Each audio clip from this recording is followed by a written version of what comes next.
even from a cynical, shrewd operative perspective, they care because when people starve, they also start getting mad at them, right?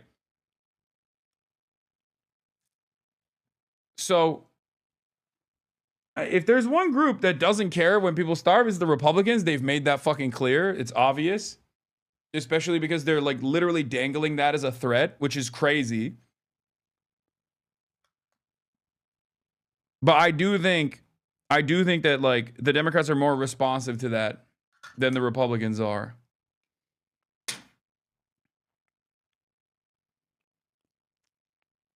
What's happening? Since when is Hassan pro politicians? Have I missed something or he joined the Democratic plan? Yes, I am a ride or die defender of the Democratic Party. And only because I'm in DC, even though I've been backing Chuck Schumer doing this in spite of my overwhelming criticisms against him since the moment that he did it. Right? I think I've been on Team Chuck and Team Jeffries day one because this is a demand that I had.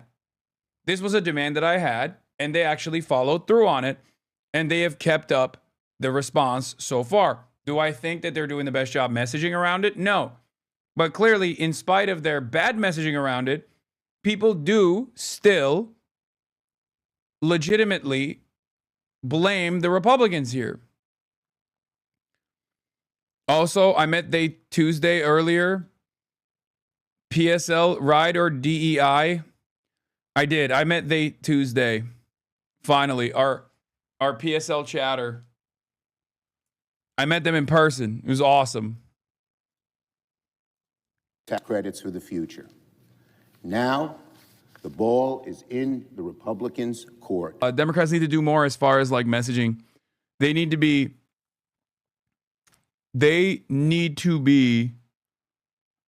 everywhere all the time, constantly talking about how the Republicans are dangling the starvation.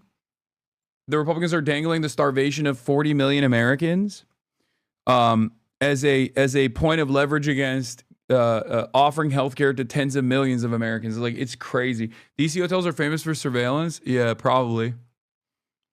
Well, I already surveil myself, so.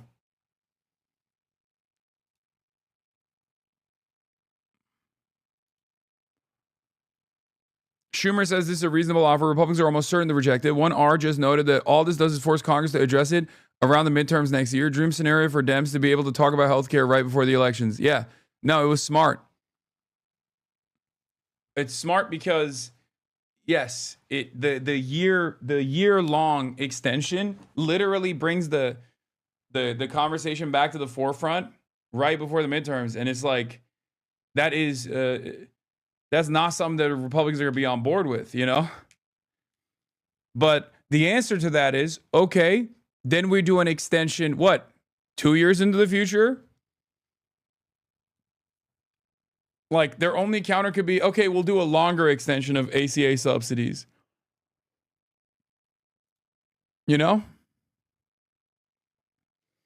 Tell the CIA to give some subs. Yeah, CIA, gift the subs. More on the Dem offer. Clean CR paired with 3-bill minibus. Clean 1-year Obamacare extension. Established bipartisan committee for long-term Obamacare negotiations. I might be libbed up, but conceding is the worst move. Let Republicans kill the filibuster. Dems never will. ACA lapses, and then people hate Trump more. Yeah, but the problem with the ACA lapsing in that situation is like you are losing tens of millions of people that previously had healthcare. You know, so there is like the cynical operative attitude that people have, but then they also do have to care about making sure that people don't, you know, lapse in their coverage because it's too expensive. You know what I mean?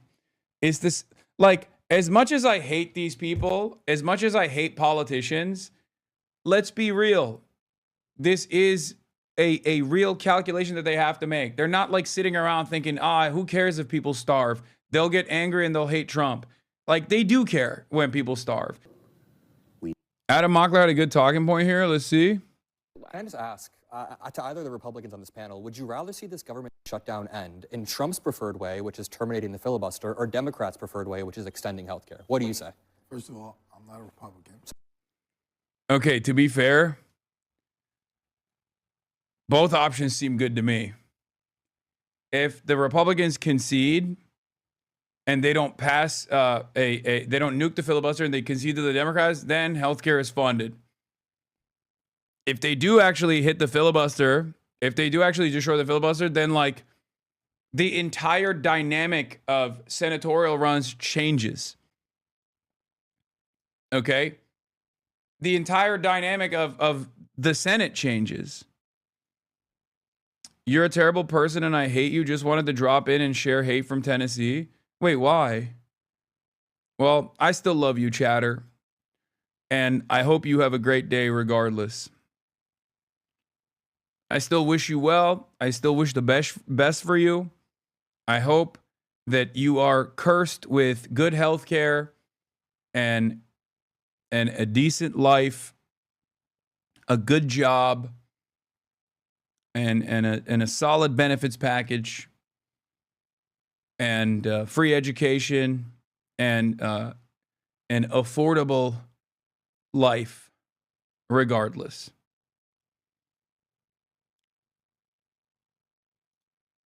The real thumb daddy. Yeah, I'm cursing you with good health care, baby. I always wonder like how someone can develop this level of hatred just in general. Maybe they're right wing, maybe they're Republican. I guess maybe that's what it is.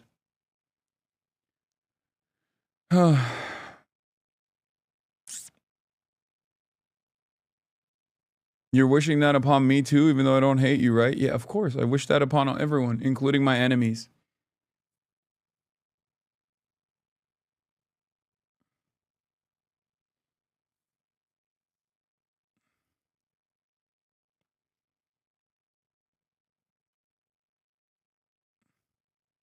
Religion usually? Did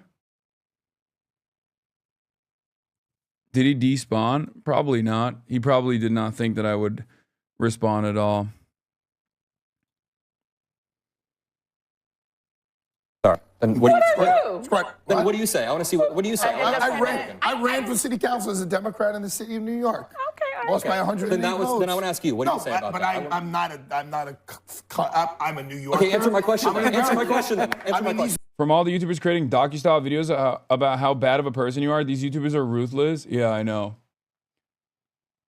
There's never been a bigger division between what like the overwhelming internet forces believe and try to desperately get their fans to agree with and believe versus the reality. At least in my career, I've never thought that it would be like this, where it's like in the real world, most normal people are like, dude, you seem like a chill guy.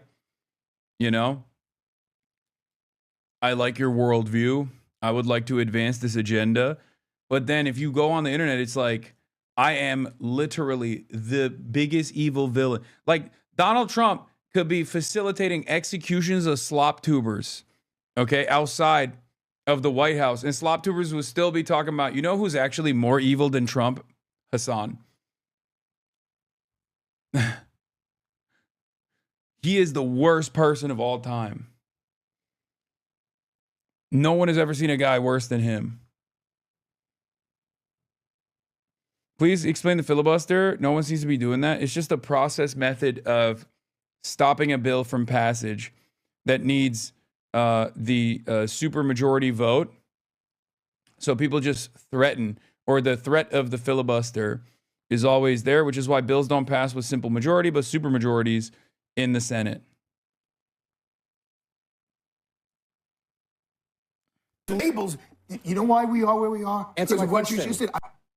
Online culture is closer to the media impact of TV. Both aren't really it, not reality. I know. But I do think that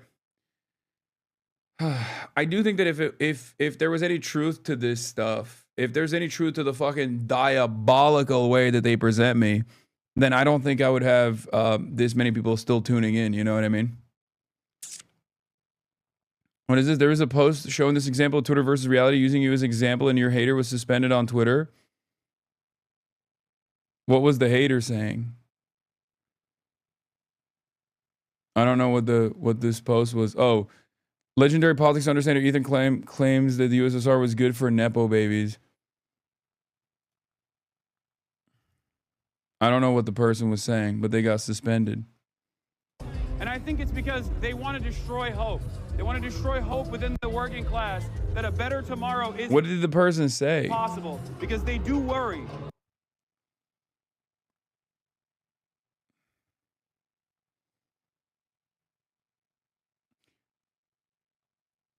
Yeah, I mean, look, the antidote to all of this stuff is just the truth, right? All you can expect is for people to watch charitably. And I think a lot of people do. And that's why this community keeps growing. They said you got kicked out of the party. Yeah, that's so funny. That was definitely one of my come to Jesus moments, where I was like, damn, like there's motherfuckers who would rather just believe something that is just like objectively untrue because it fits their preconceived biases. And I don't think it's, I'll be honest, I don't think that's good for the mental health of the person engaging in that, because they're basically rewiring their brain. They're basically rewiring their brain to believe falsehoods. And ultimately that's how you become QAnon, you know? It's not even hater talk. We're talking about something different right now, okay? Yeah, I mean, this is like unimaginably, this is classic racism from John Levine. I can smell this video. And then, of course, my girl, Dr. Allie Luke's got me. Say, you better be thinking of the smell of success.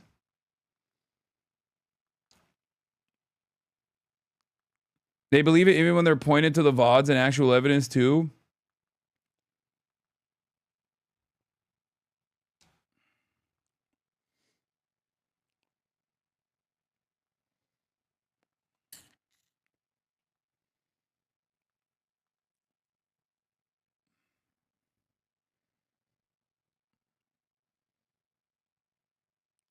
They're trying to spread the rumor that Zoran hates you and is avoiding you is very funny. Yeah, that's why I was welcomed with a solid reception.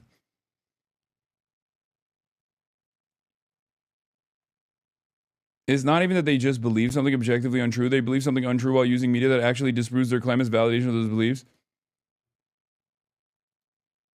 I think this was the tweet. Did you get turned away at the door of the Mamdani party, Lamau? What a night. What a time to be alive. Who would have thought centering working class politics would win elections even in the heart of capital? Did you get turned away at the door of the Mamdani party? This is what I mean. It's like nobody gives a shit, right? Like, it's just no one cares about the truth. People would rather just like, I don't know.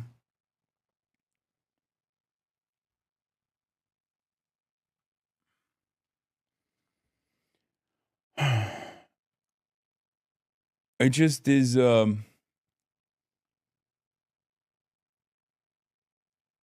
is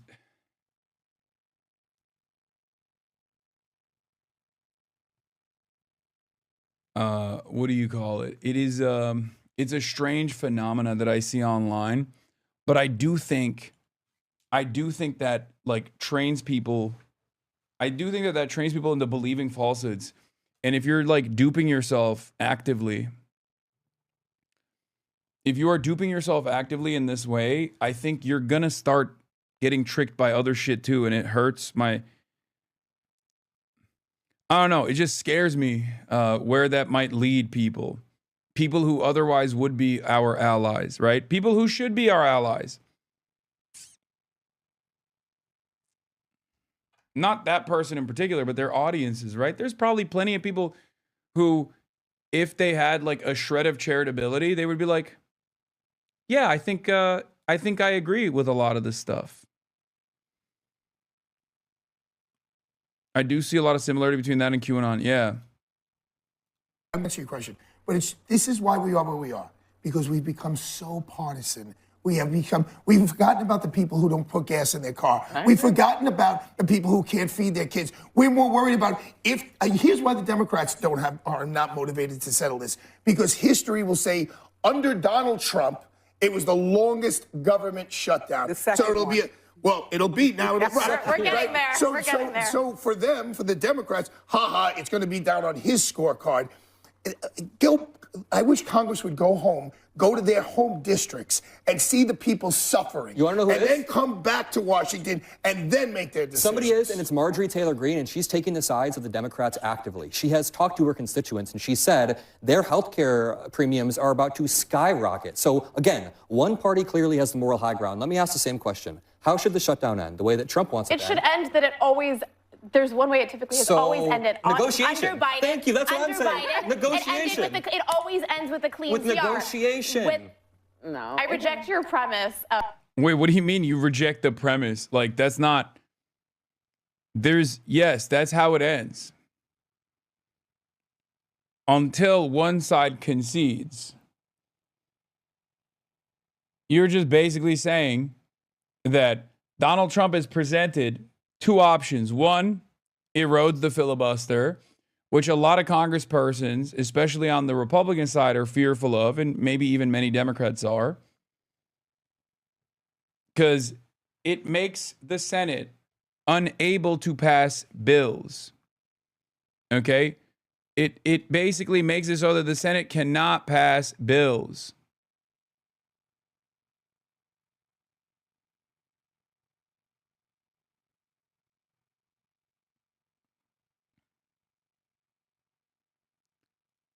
And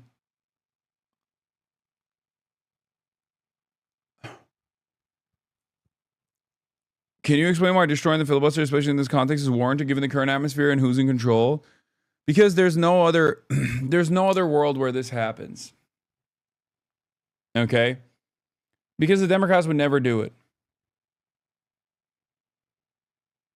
I know Bernie is anti-filibuster repeal. I know. The filibuster is an important part of what the Senate is. Right now, we should maintain the filibuster. Bernie has used the filibuster in the past.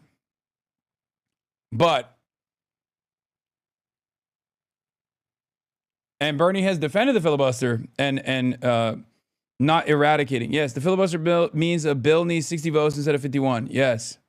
Where do you stand on it? Oh, I'm in favor. Like, if they, as Adam Mockler presents here, if they pass an extension of the ACA and concede on the demands that the Democrats are making, fantastic. That galvanizes the base, that shows that when the Democrats fight, they win. And it's also good for people's health care to be covered. Okay? That's good. If they abolish the filibuster, that's also good in the long term as well.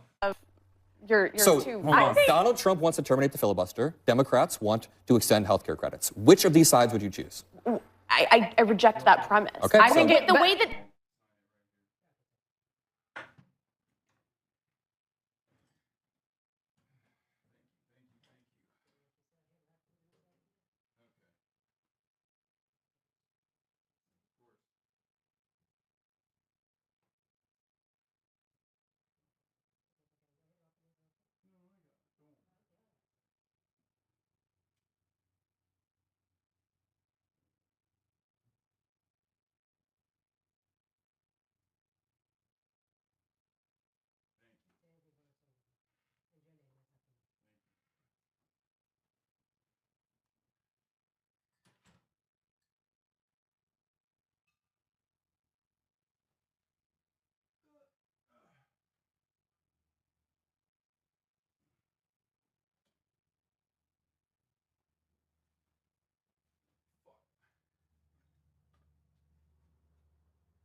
I've been spamming, but watch Z-Way, Eric Adams? No, I will.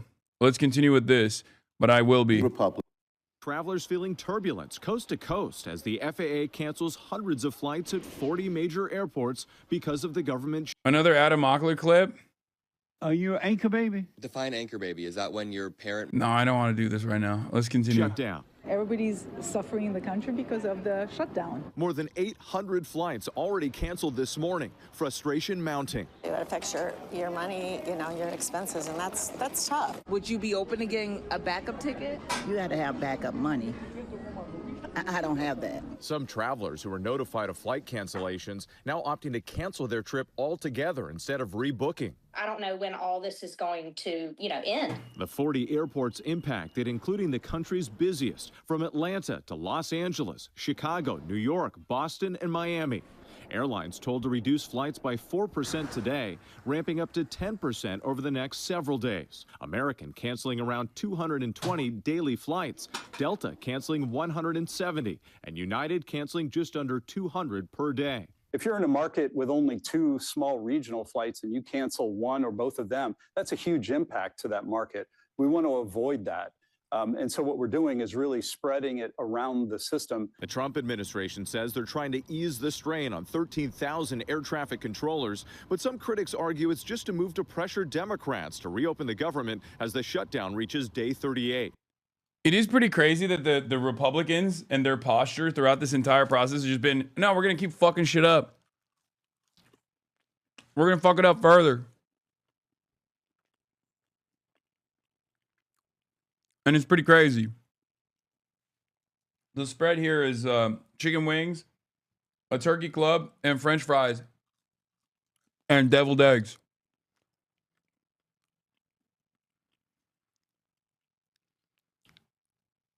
Sean Duffy should go to jail for his crime against transportation and travel. I agree. Just in general. On principle, I agree with that. This, as more than 60,000 TSA agents are also working without pay. These essential workers forced to decide if they can even afford to keep showing up on the job. This is the little bit that is in here. This is enough to hold over for maybe another week. The fridge is pretty much empty. Maggie Sabatino is a lead TSA agent in Philadelphia and a mother of 2. We were told if you call in sick, you have to provide medical documentation.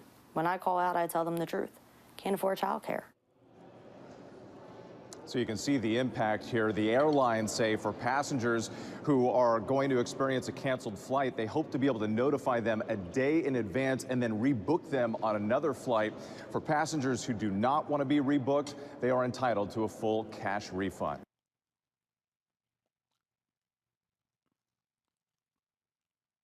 Days into the government shutdown, this morning a federal judge accusing the White House of withholding federal food assistance. No.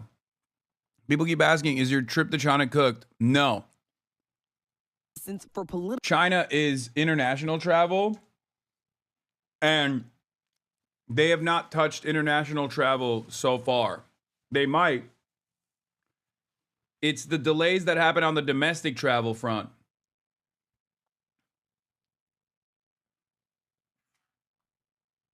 Yeah, cruelty for cruelty's sake is right. The Trump administration asked a federal appeals court for an emergency pause on federal judge's order to fully fund SNAP benefits this month. It is one of the most insane things I've ever seen, dude. They are actively saying, no, we want to starve people. We want to starve people. And it blows my fucking mind. It blows my mind that is like, what if you get stuck in China? I'm not worried about getting stuck in China. I'm worried about getting stuck in DC.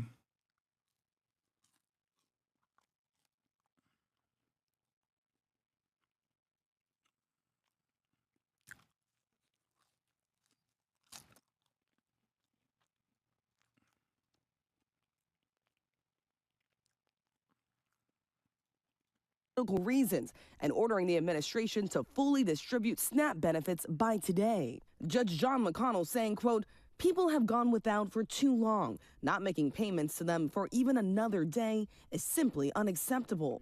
Vice President J.D. Vance arguing it's not up to the courts to decide. In the midst of a shutdown, we can't have a federal court telling the president how he has to triage the situation. Just days ago, the administration had agreed to tap into more than $4.5 billion in emergency funding to partially fund SNAP, which 42 million Americans rely on. The White House insisted those payments would still go out. Even after the president posted on social media, SNAP benefits will be. Bro, this is also such an insane moment because the thing is, like, Trump could have looked like a hero to be like, I saved SNAP, and just lied and was like, I have the contingency funds. I found it. I saved it. The Democrats want to keep going with the shutdown because they want to starve you. Meanwhile, he's just like, nope. I want to purposely look like a fucking villain. I cannot believe it.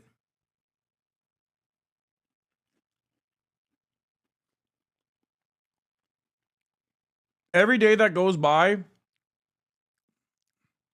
I'm closer to the, he doesn't want to have elections again because he wants fucking riots that he violently deals with to call a martial law. This doesn't make any sense. I don't know why he's stress testing the system like this. Even only when the radical left Democrats open up government. The judge pointing to the president's own words, accusing the administration of defying the court's order and causing irreparable harm, saying, quote, the evidence shows that people will go hungry, food pantries will be overburdened, and needless suffering will occur. So the administration does plan to appeal this ruling. Back here on Capitol Hill, the Senate is expected to vote for the 15th time to reopen the government. And even as so many Americans out there are worried about whether or not they're going to receive their benefits, federal workers are going without pay. Right now, lawmakers are still getting their paycheck, even though the House of Representatives has been out of town and out of session for 49 days, Michael. Yeah, it's embarrassing at this point, Rachel. It really is. Thank you. Like, I know they want to get rid of SNAP. President Trump announcing that early next year, the price of weight loss drugs Wegovy and Zepbound. Not a stress test when he's trying to get the system to fail. It's just like, he's also really annoyed with the whole like affordability stuff. Ironically, he campaigned on that and won on that.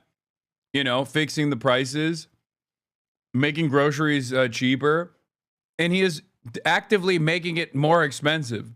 Both with the tariffs, both with the instability, both with the cuts to subsidies, and also with the cuts to SNAP in general. And it's like, I don't know where he's going with this shit. You know what I mean? Like, that's why you're seeing hella people experience buyer's remorse right now. That will be dropping drastically, potentially impacting millions of Americans, including seniors on Medicare. This is a triumph for American patients that will save lives and improve. Do you think he thinks everyone is rich, Law? Yes. He is surrounded by people who are so far removed from the realities of poverty that he can't even comprehend it, I think. Improve the health of millions and millions of Americans. Right now, these drugs, known as GLP-1s, cost roughly $500 a month for people without insurance, making them out of reach for many Americans. But in the coming months, that price for the starter doses will fall to $350 a month and down to $250 over the next 2 years. The drugs will also understand that if you understand that culture reflects material realities, and that America is a very bigoted, like America's foundations are very bigoted, then no, that's not true. That's like the social conditioning of every single person to a certain degree, especially when you pair it up with like a privilege, a blind spot born out of privilege, under the banner of the intersectionality of privilege. You're always going to find people that have like bad takes on certain things. And is Kai good? Is she alive? Just making sure. No, she's dead. R.I.P.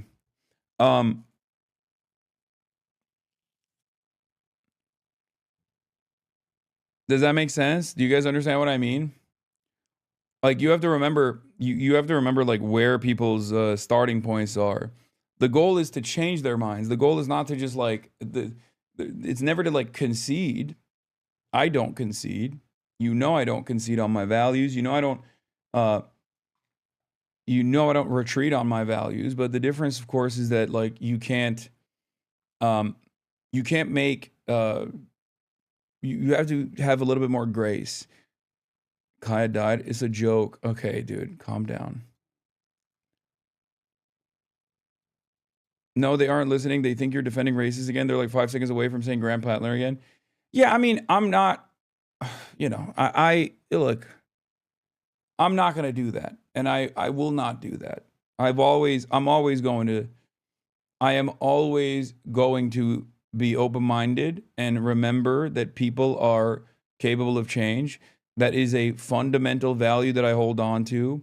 And I think a lot of people is one of the biggest critiques of this community and why so many people lock in on you. This community can be hella hypocritical and nihilistic in a way that's more toxic than anything. People don't watch your broadcast, so only peeps they interact with are some of the wilder people in your community, and then they put it on you as someone who watches you and follows the same people who freaked out about Kaya. It's irritating as fuck. Yeah. But it's fine. It happens. I hope I can like shed away some of that cynicism. I think the best possible way to do that is by leaning into hopeful moments like the one that we experienced this past week.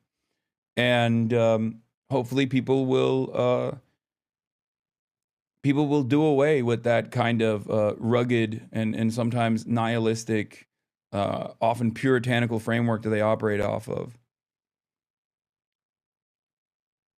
But yeah.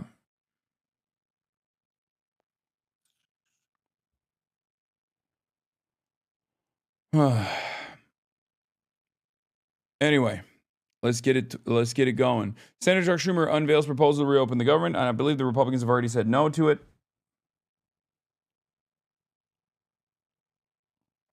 What the Senate is doing isn't working for either party and isn't working for the American people. Democrats have said we must address the health care crisis, but Republicans have repeatedly said they won't negotiate to lower the health care costs until the government reopens. So let's find a path to honor both positions. Democrats would like to see an end to this shutdown, and we want to respect Leader Thune's desire not to negotiate on ACA until after the government reopens. Therefore, we'd like to offer a simple proposal that would reopen the government and extend the ACA premium tax credits simultaneously, and then have the opportunity to start negotiating longer-term solutions to health care costs. Let's do all three. I've spoken with my caucus, and Democrats are offering a very simple compromise. Democrats are ready to clear the way to quickly pass a government funding bill that includes health care affordability. Leader Thune just needs to add a clean one-year extension of the ACA tax credits to the CR so that we can immediately address rising health care costs. That's not a negotiation. It's an extension of current law, something we do all the time around here, as we all know. But we also offer this.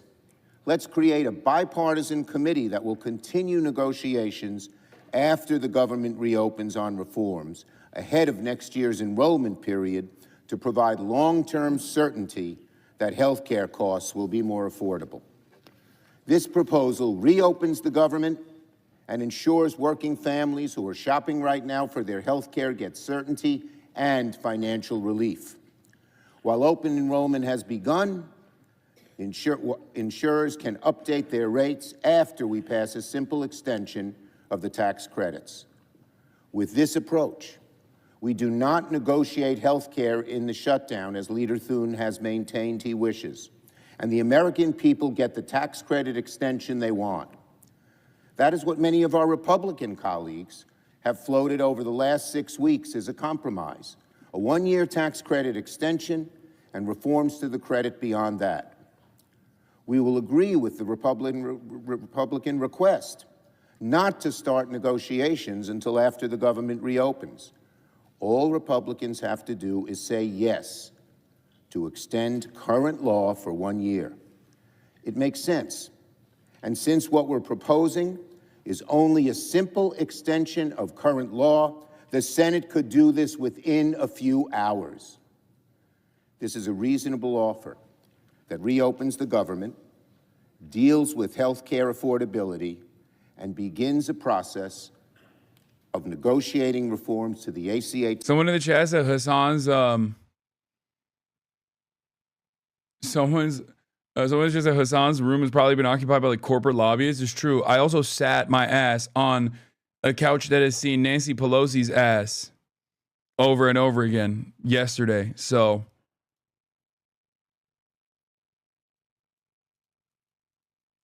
I think this is a decent strat. Hasanabi, cynically speaking, the Dems can posture without having to do anything, and the Republicans are too evil to care about the effects in the country. Yeah, Republicans have already rejected Democrats' offer to end the shutdown.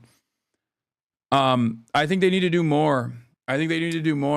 Soon be covered for people on Medicare who are severely obese, though not people who are simply overweight. Just as significantly, Medicare and Medicaid will finally cover the cost of these weight loss drugs for millions of patients suffering from obesity. Those on Medicare will pay just a $50 copay. Access will also be expanded for qualifying people on Medicaid, who could end up paying virtually nothing. With many on these drugs for life, I asked Dr. Mehmet Oz, who oversees Medicare and Medicaid, if he's confident the prices won't go back up. And you can guarantee the American people that once these costs go down, they're going to stay down. I'm guaranteeing the American people that the tariff change by the Supreme Court won't affect these prices. There may be other manufacturing issues that can drive prices up and down, but I feel very confident that now we've set the standard. And there are also lots of questions about the pill form of these drugs that are being developed but are still not approved by the FDA. But when they do become available under Trump's plan, the lowest dose could cost just $150 a month. And the Trump administration is also touting a new website, TrumpRx.gov, that's expected to go live in January, where patients will be able to compare the prices from various manufacturers. Now, the government won't actually be selling the drugs through this website. Instead, this is an effort to increase transparency about what these drugs actually cost. Guys. Yep, you got to do the math. Mary, thank you. Voters. The swing is because people. Zohran Mamdani versus the Machine. Fault Lines documentary finally came out. And your boy's in this. Put your hands together for the next mayor of New York City, none other than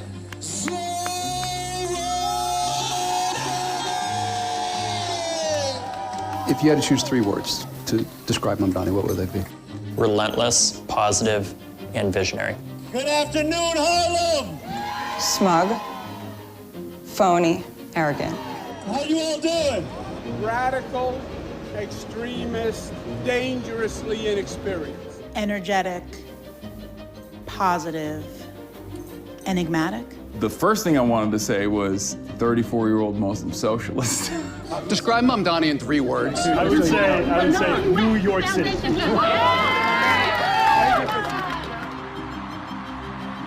New Yorkers have chosen Zohran Mamdani to be their mayor. My friends, we have toppled a political dynasty.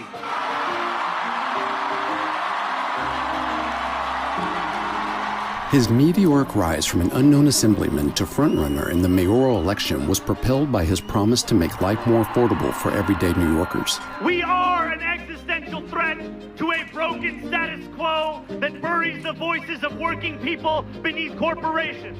To achieve this, he said he would freeze rents, make buses free, and offer universal childcare. What he's calling for is not that radical, and more importantly, it's something that a lot of New Yorkers really, really want. But to pay for it all, he said he would impose a new tax on New York's wealthiest residents, earning him a powerful coalition.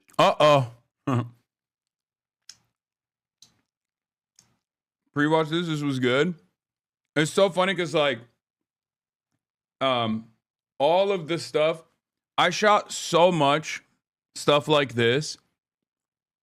And everyone wanted to talk about the Zohran potential victory, right? And I don't remember what I was saying in it, but like you'll probably hear that I'm being very careful with my language because I'm like worried that what if it doesn't happen, you know? There's always failure until it always seems impossible until it's done, you know? Enemies that includes real estate interests, billionaire hedge fund managers. Why do you find Mamdani so threatening? Well, I mean, I think socialism is not good for New York. And one of New York's most famous exports. He's a communist. We're going to go to a communistic state. That's so bad for New York. In this episode of Fault Lines, we go inside the race for mayor of New York City, a campaign that went beyond New York to the very future of the Democratic Party. The Democratic Party is very good at not letting people into the tent who are going to be genuinely troublesome. And what lies ahead for the new mayor of New York. Let's be clear about the forces he's up against. And let's be clear about how unethical and rapacious and powerful they are.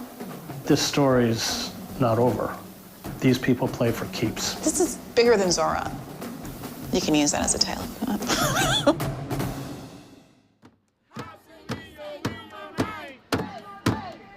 It's true. Just over a month before the mayoral election, we joined a group of New Yorkers marching against rent increases. The richest city of the richest country in the world, and our standards of living for a lot of us ought to be much higher. A lot of Americans live without dignity. Poverty is so punishing in America.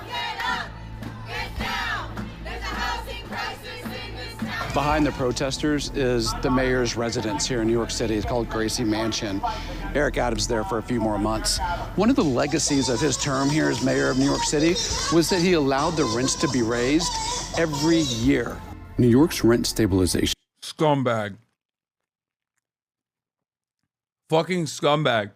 Just remember, he literally could have had that rent adjustment board refuse to raise rents, for the record, and he just never did. System gives its mayor an unusual amount of control over the city's affordability. In New York City, over 2.4 million tenants are rent stabilized. So under Eric Adams, our current mayor, rent has gone up for a total of 12%. We raise the rent every single year. Unsustainable, like regardless of, the rent going up. Like people just can't afford rent right now. That bothers New Yorkers who every month they get paid and they have to pay rent, groceries, transportation, childcare, and every month they get squeezed even more. I grew up in this city. I was born in 1980. There used to be a middle class in New York. Oh, shit! Spencer! No way!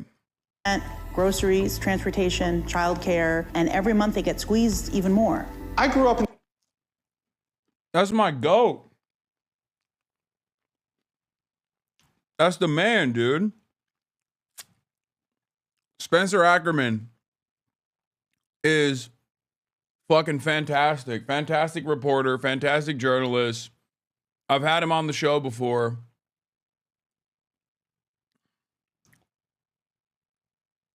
It's very cool. In the city, I was born in 1980. There used to be a middle class in New York. In my living memory, that's gone. I just lost a tooth this morning eating a bagel. Oh, no. So, it's going to cost me a couple of $1,000 now to have an implant and everything put in. I'm 77, I'm on a fixed income. Choice between that and food and paying the rent, it's getting hard. So housing affordability is the top issue for New Yorkers. And Zoran Mamdani had a very, very clear answer to us for what he was going to do about it. We are going to deliver a 4-year rent freeze for more than 2 million New Yorkers across the city. Zoran Mamdani was an unlikely frontrunner in New York City's mayoral election. A Democratic socialist in a field of establishment Democrats, he ran on a platform of progressive policies that he claimed would make life more affordable for New Yorkers. I'll freeze the rent for millions of tenants, make buses fast and free, and deliver universal childcare. And before you ask, I'll pay for it by taxing the rich. Mamdani's populist economic message in a period of rising inflation and diminishing economic opportunities resonated with New Yorkers and with Americans across the country. Even if you weren't following the race, if you were just a person of a certain age on the internet, you were seeing him everywhere. His message went viral on social media, and within months of announcing his run, he'd become a national figure. What put him on the radar was this man-on-the-street interviews with New Yorkers about why they didn't vote for Biden and why some of them were like Biden to Trump voters. The swing is because people want lower prices. They probably believe that Trump would give them that. They gave answers to him that didn't really have a lot to do with MAGA and didn't have a lot to do with Trump. And that's your hope, to see a little bit more of an affordable life? Absolutely. They had a lot to do with how Democrats have been in power and their lives have only gotten less and less affordable. And I'm going to be running on that platform. You would think that many politicians would think to simply ask their constituents what they want and then design a campaign around those issues. But it did feel very novel and refreshing and hopeful. While he was unknown outside of New York, Mamdani had been steadily building a broad coalition of support as a state assemblyman. It's not a question of how, it's a question of if we have the political will. Mamdani is a member of America's largest socialist party, the Democratic Socialists of America, or DSA. There are now 250 DSA members who have won elected positions at local, state, and federal levels, representing a system that until recently has been largely unpopular in the U.S. I think America... Okay, to be honest, if you try that in Texas, the answer would be terrible. What? No. Localize the needs. Adjust the policies to the fucking needs of the constituents. Americans have never understood what socialism or communism is in general. They just feared it. But after, 30, 40 years of neoliberal politics, the promise of trickle-down economics, Reaganism, hasn't come to bear. And on the other end, you become increasingly open to alternative systems, and socialism is right there. As an assemblyman, Mamdani was outspoken on Israel's genocide in Gaza, How we doing? using his position in Albany to advance this cause. Are we ready to end New York State's subsidy of settler crime? Yeah! And joining the growing protest movement against Israel in New York.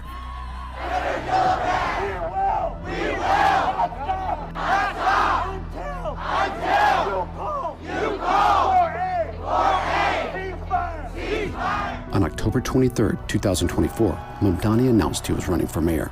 All of those young people in New York, huge protests with like tens of thousands of people that go largely uncovered by the media, those are all people he was able to convert into voters, and 50,000 of him he was able to convert into volunteers. He was already working on the method that a lot of people on the left had been talking about, as far as identifying exactly what people were struggling with, and then just only hammering in those policy positions, those policy prescriptions to the issues that they were facing. And the polling shows that in New York City and beyond, people's opinions on what's happening in Gaza has shifted. And I think the affordability ties into that. Because when you see a Republican president cutting Medicaid, firing federal workers, we continue to send billions of dollars to Israel, people get mad at that. They see that there's money, it's just not going to them. It was a stark contrast to his main opponents at the beginning of the race, incumbent Mayor Eric Adams. So this is not a city of handouts. This is a city of hands up. Republican Curtis Sliwa. Everybody knows that Andrew Cuomo is a fake, phony, fraudulent fugazi. And Andrew Cuomo. We need someone who knows what they're doing on day one because your lives depend on it. A three-time governor of New York who resigned in disgrace in 2021. The report said I sexually harassed 11 women. I think everyone presumed Andrew Cuomo would win the primary. Do we have working men and women in the hall tonight? That's who he represents. That's him. That and himself. No one likes Andrew Cuomo. You have to understand that. Cuomo's politics are vindictive. He is famously short-tempered and long-memoried. People were afraid of endorsing anyone else because what happens when he wins? He's going to exact retribution. That's Andrew Cuomo. But then when Mamdani won, it wasn't just he squeaked by. He won in a landslide. Mamdani won the Democratic nomination for New York City mayor by 12 points, with the highest voter turnout in more than 35 years. It shocked a lot of people. You want to see the tiny ketchup bottle? Here. Mamdani and his supporters, but it really shocked Cuomo and his supporters. Like a lot of powerful people in New York were like, we have to do everything in our power to make sure that this guy, an unknown entity that is potentially uncontrollable and very damaging to our interests, doesn't become a popular mayor. What you see when there is such a threat to the establishment is everything gets thrown at the wall. There's a panic. In the lead up to the primary, the pro-Cuomo super PAC, Fix the City, raised $25 million, a record for a New York City mayoral race, a large portion of which came from billionaires opposed to Mamdani's platform. So this is billionaires' rep? Yes. This is an apartment I showed the other day. It's actually off market. This is a full floor, so It's a full floor. It's 8,000 square feet. One apartment. One apartment. Eleonora Srugo is a luxury real estate agent specializing in high-end properties in New York City, giving her unique insight into the people putting millions against Mamdani's bid for mayor. What do you hear from them in terms of their concerns? Yeah, look, the biggest concern that myself, my peers, a lot of my clients have with Mamdani is ideological. I don't think it's practical. In order to fund his progressive platform, Mamdani had proposed a 2% tax on New Yorkers earning over $1 million per year, and he made it a point on his campaign to call out New York billionaires directly. Do you think that billionaires have a right to exist? If you can answer my question from earlier, it would help clear up a big confusion that the chat has.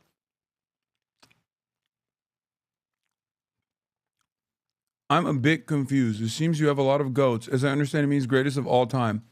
Now, how can there be more than one goat? Dude, what are we doing, man? I'm done. I'm done with motherfuckers who keep asking me.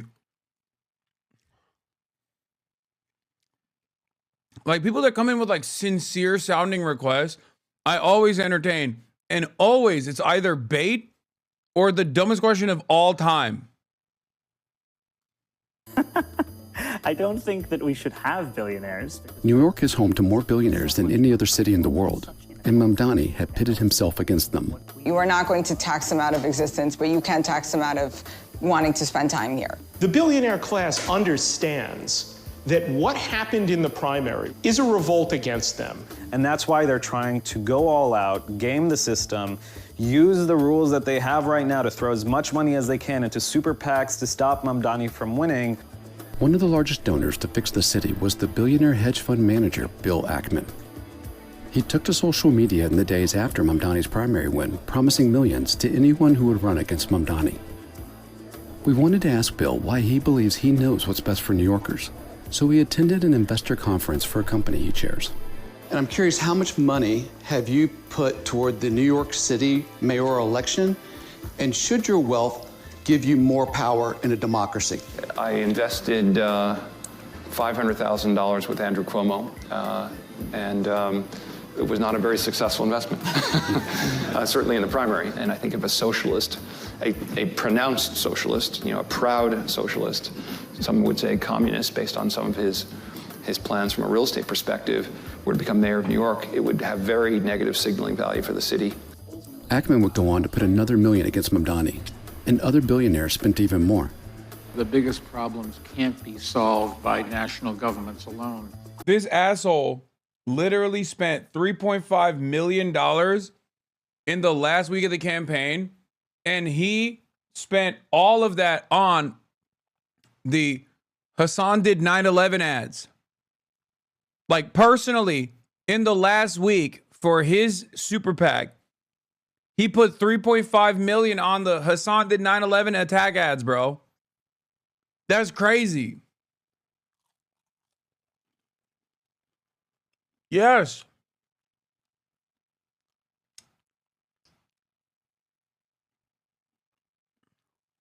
Come to the 9:30 club tonight? No, I can't. But congratulations on the unionization, chatter.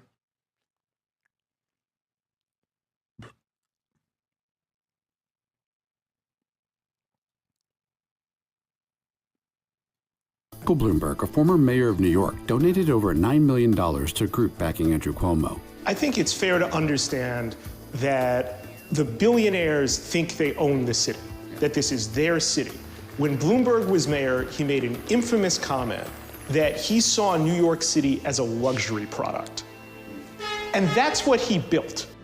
The threat to them isn't a 2% tax hike. It's not a publicly owned grocery store. It's not a rent freeze. That's really not a threat to their way of life. It's not a threat to their businesses. It's not a threat to their success or finances.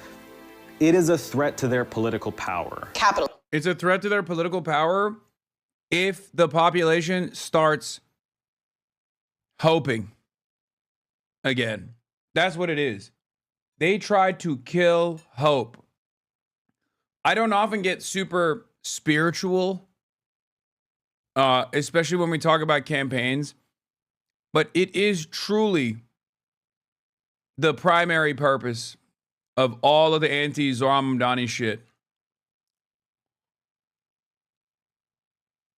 Because if the working class can bring forth, through the democratic process, the working class can bring forth a fighter, a champion for their causes that says openly who the villains are, that doesn't shy away from calling millionaires and billionaires out, that doesn't shy away from calling out Israel, then all of a sudden more and more people are going to start feeling emboldened. And if he delivers on those promises, oh my God, dude.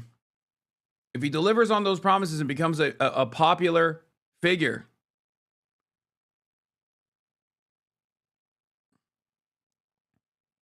that's a terrifying prospect.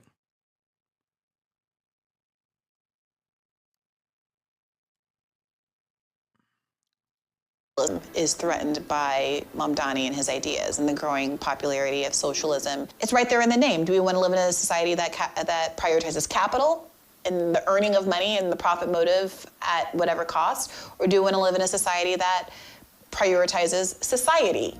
This is who Zohran Mamdani embraces. He's not who you think he is. As Mamdani's popularity increased, his opponents focused on portraying him as an extremist. Globalize the intifada, he won't condemn. And mainstream media quickly adopted this framing. So I want to give you an opportunity to respond here and now. Do you condemn that phrase, globalize the intifada? That's not language that I use. The media forces the issue of Israel onto Mamdani because they think that's a Mamdani killer. And they have good reason to, based on past performance, right? Cuomo is not asked about his sexual harassment scandal to the extent that Zohran Mamdani is asked about the phrase globalize the intifada, or whether he thinks Israel has a right to exist. And the effect of that is to manufacture an environment where those things are at all equivalent, or Zohran standing up for Palestine is worse than molesting your coworkers. The dangerous rhetoric against Mamdani spread well beyond New York, echoed by Republican lawmakers on radio shows.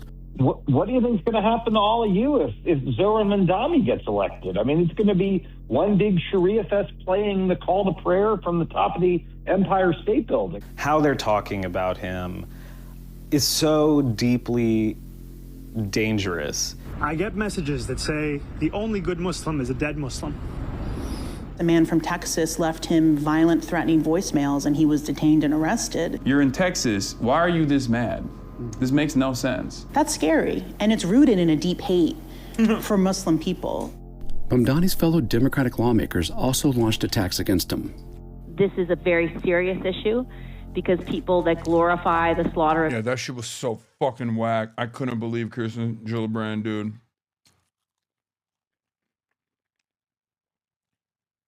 They really broke new ground with this shit.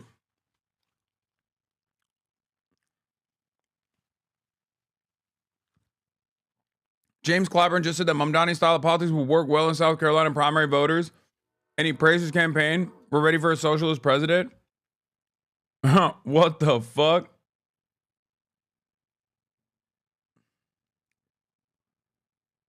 That's actually shocking. Because he is the Bernie killer. That's crazy. I wish that energy was around. I don't know if that's real.